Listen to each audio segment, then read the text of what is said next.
Hello बच्चों, कैसे हैं आप लोग। उम्मीद करता हूँ कि एकदम अच्छे होंगे।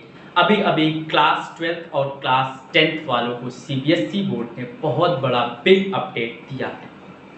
बहुत लोगों को ये अपडेट बहुत अच्छा भी लगा होगा, बहुत लोग डिसअपॉइंट भी होंगे, बट मेरे ख्याल से अपडेट ठीक है कि सीबीएसई बोर्ड इस बार हर तरह से तैयार है बच्चों के एग्ज़ाम कराने के लिए और उनका सेशन पढ़ाने के लिए, चाहे वो क्लास 10 की बात हो या क्लास 12 की बात हो, बोर्ड वालों के लिए। इस टाइम जैसे सीबीएसई बोर्ड नहीं करेगा, जैसे अभी सीबीएसई बोर्ड ने पेपर कैंसिल करके बच्चों को उनके क्लास 10th 11th और 12th पर बेसिस पे नंबर दिए। इस बार सीबीएसई बोर्ड ने अपना पूरा शेड्यूल बना लिया है। आइए क्या है देखिए, सबसे पहली बात तो आपका अब क्लास 10th और क्लास 12th का बोर्ड साल में 2 बार होगा। ये क्या बोल दिया?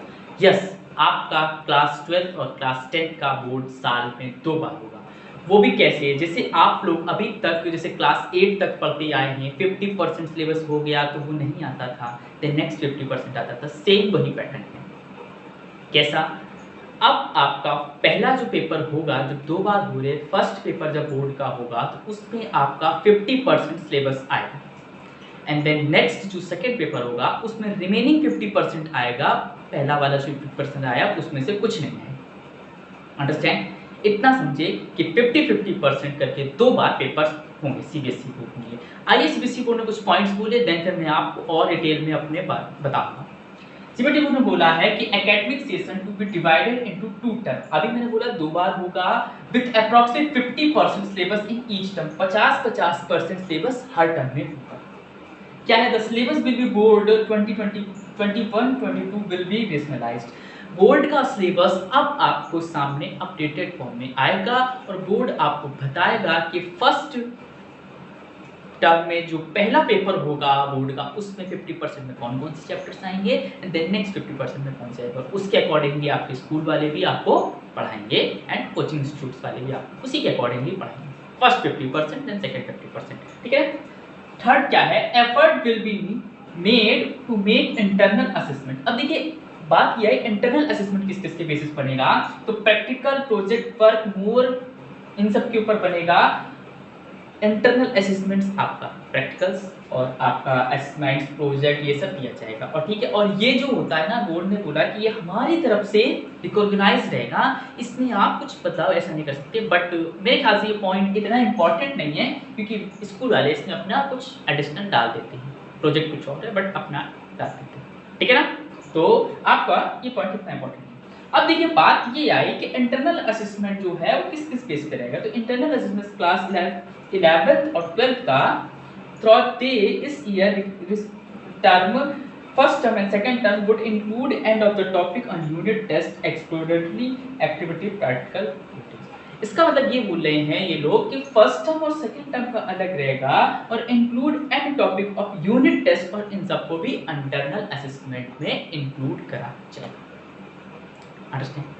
अब बात ये आती है कि फर्स्ट टर्म का एग्जाम कब होगा, सेकंड टर्म का एग्जाम कब होगा और एग्जाम होगा कैसे। सबसे बड़ी बात तो ये सबसे बड़ा बिग अपडेट है। इतना बात, ये दोनों पॉइंट तो आपके किसी काम के ही नहीं मुझे लगता है, बस ये इंपॉर्टेंट था कि 50% सिलेबस ये आएगा, 50% सिलेबस वो आएगा।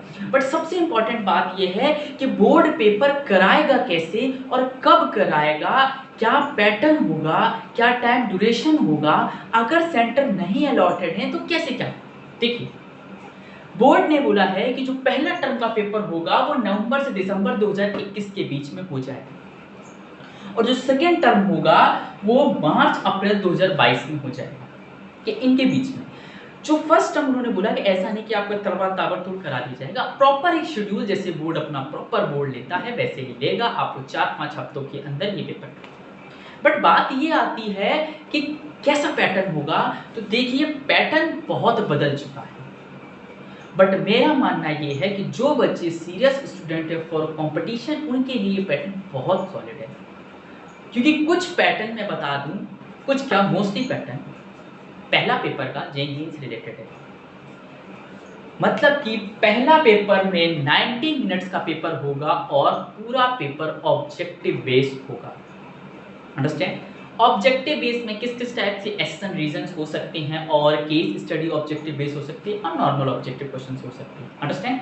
तो फर्स्ट पेपर जो होगा आपका फर्स्ट टर्म का 90 मिनट्स का होगा और आपका नवंबर से दिसंबर 2021 के बीच में होगा और ऑब्जेक्टिव बेस होगा। ठीक है, बात आती है सेकंड पेपर की। सेकंड पेपर जो आपका होगा वो मार्च से अप्रैल में होगा, 2022 में होगा, बट ये ऑब्जेक्टिव बेस नहीं होगा, ये थ्योरेटिकल पेपर होगा। इसमें इनोवेटिव क्वेश्चंस आएंगे, डेरिवेशंस भी आ सकती हैं फिजिक्स के, जैसे मैथ्स में न्यूमेरिकल्स अच्छे आएंगे और केमिस्ट्री में भी रिएक्शंस अच्छे आएंगे। ठीक है, बट इसकी टाइम ड्यूरेशन 2 आवर्स है। कितनी है? 2 आवर्स है। बट सीबीएसई बोर्ड ने बोला कि सपोज ये शेड्यूल तो ऐसे चलेगा, ये उन्होंने बनाया है कि जब कोई पैंडेमिक का खतरा नहीं होगा।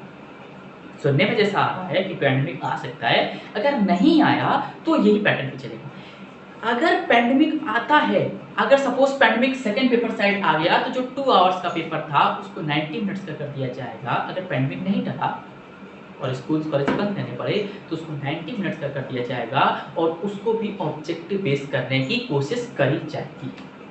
ठीक है, सीबीएसई बोर्ड ने सारा खुला कर दिया है, वो हर पॉइंट पर आपके अमल कर रहे हैं। उन्होंने ये पॉइंट भी लिया कि सपोज फर्स्ट टर्म का पेपर नहीं हो पाया, पूरा टाइम पैंडेमिक में बंद रहा स्कूल, देन सेकंड टर्म का पेपर सीधे हो पाया, तो वो सिर्फ आपका सेकंड टर्म के बेस पर रिजल्ट देंगे। और सपोज फर्स्ट टर्म के पेपर में स्कूल बंद रहे, सारे कॉलेजेस बंद रहे, तो वो सेकंड टर्म का अगर रिजल्ट इस पेपर हो पाया तो वो सेकंड टर्म के रिजल्ट पर आपका रिजल्ट बनाते हैं।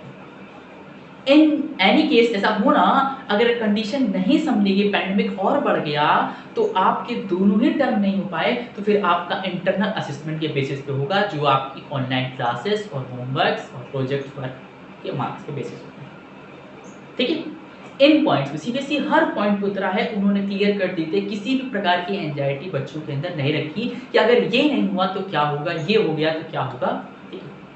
अंडरस्टैंड? सिलेबस सीबीएसई बोर्ड खुद बताएगा, अब ये डिटेल दे देगा पूरी, कैसे कैसे क्या क्या फर्स्ट टर्म में आना है। अब देखिए कुछ पैटर्न में फील आ रहा होगा जेई बेस और जेई एडवांस जैसे जेई एडवांस में 2 पेपर होते हैं। फर्स्ट पेपर में कुछ 1-2 ऑब्जेक्टिव आते हैं, जब सेकंड पेपर आता है तो डिफिकल्टी लेवल बढ़ता है और ऑब्जेक्टिव नहीं मिलते। अंडरस्टैंड? ऑब्जेक्टिव पेपर फिर आपको उसमें नहीं मिलते। और जेईई मेंस के जैसे फर्स्ट पेपर होता है, उसमें क्या होता है, पहला पेपर पूरा मल्टीपल चॉइस क्वेश्चंस बेस्ड होता है। ठीक है, तो आप अगर कंपटीशन की तैयारी करें तो आपके लिए ये स्कीम बहुत बढ़िया है। और पैनिक ना होइए, पढ़ाई करते रहिए, क्योंकि ये स्कीम बहुत अच्छी है। सीबीएसई बोर्ड ने चमत्कार करे इस साल में और हमें दिख भी रहे हैं चमत्कार। तो उम्मीद करता हूँ पूरा वीडियो समझ में आया होगा, सीबीएसई बोर्ड की पूरी स्कीम समझ में आई होगी, कैसे कैसे मार्क्स, कैसे कैसे पेपर्स होंगे। अगर वीडियो अच्छा लगा हो तो कमेंट करें, और कोई भी डाउट हो तो कमेंट करके मुझे जरूर बताएं। लाइक करें, शेयर करें, सब्सक्राइब करें। तब तक के लिए ओके, बाय।